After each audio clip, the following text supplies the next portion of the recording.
girl TJ. It is time for another video for the Fat2Fit Finance high school series. It's Monday, class is in session, it's time to get started. Now, this week's video, one of this week's video, is titled, Do You Have a Plan? And I know at first, last week, I went over the money basics, and I went over that because we discussed kind of a budget. That's something where we talked about, and you learned how to do a basic budget, let's say if you were a freshman going into college all the way through your senior year. A budget is just a plan. It's a plan for your money. But I want to ask you now, do you actually have a plan for when you graduate high school? Most school curriculums don't go over the number one factor that determines if you're going to be successful with money. That's having a great defense. A great defense in terms of money is a budget. It's a plan. That's it. It's really simple. But we need to go over, do you actually have a plan for yourself outside of just money post high school?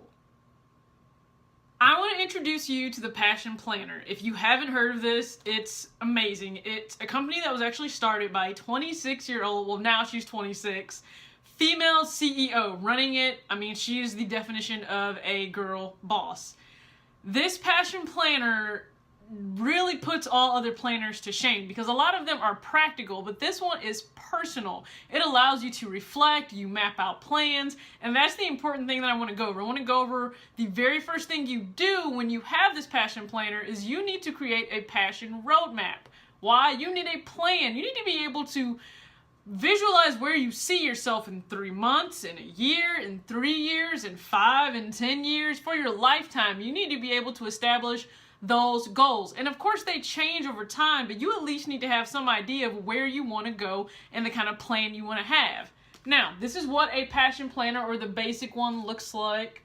See if you can get it in focus here. Sorry if you can't with the light. But it does have the leather cover on it. I absolutely love it. I have more of the compact one that's 5x7 because this is just easier for me to be able to carry around, stick in my purse very easily. But I'm going to actually give you an idea of what it looks like. So, the Passion Roadmap is one of the very first things that you fill out, and it's a step-by-step guide to mapping out your goals. It allows you to make a visual guide of your goals, which are SMART. Now remember, SMART goals, they do include things such as being time-sensitive and specific, which is why you have, boom, today's date in there.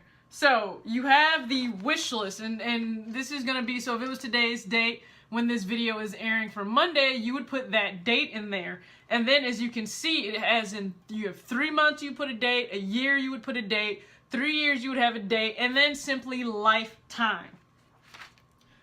This allows you to map out pretty much what are you looking to accomplish in that 3 months. So immediately 3 months after you are done with high school, what do you see yourself doing? Like what goals do you have set out to accomplish? And then a year from graduating high school, what would you have hoped to have done? And these can be small things, they can be big things. The point is they are personal. They have absolutely nothing to do with anyone else. Like your roadmap should not look like someone else's roadmap. It should not whatsoever. It should look like your own. And I'll show you how maybe chaotic you would think mine looks.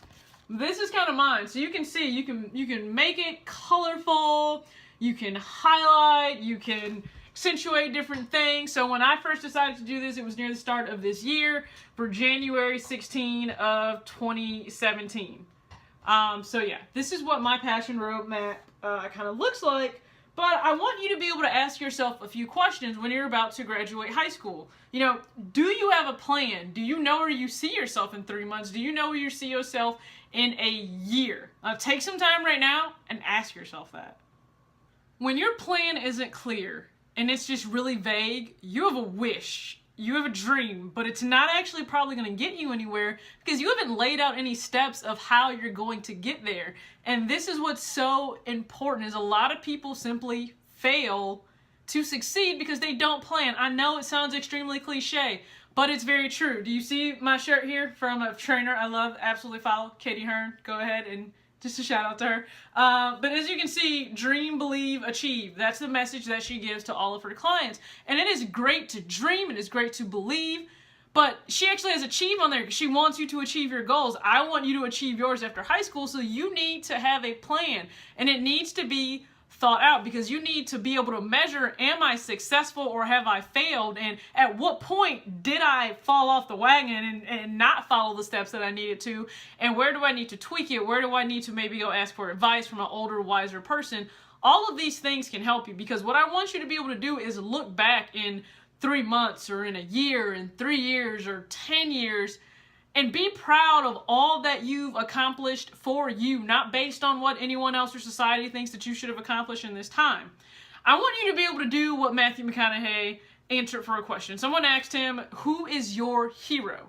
Now, of course, he said his dad is the person that he looked up to the most for guidance and just for support throughout his entire life.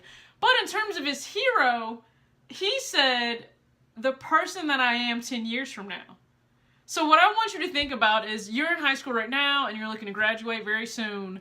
10 years from now, will you be able to look at yourself and be able to say, man, that person's my hero. I want to be just like that person.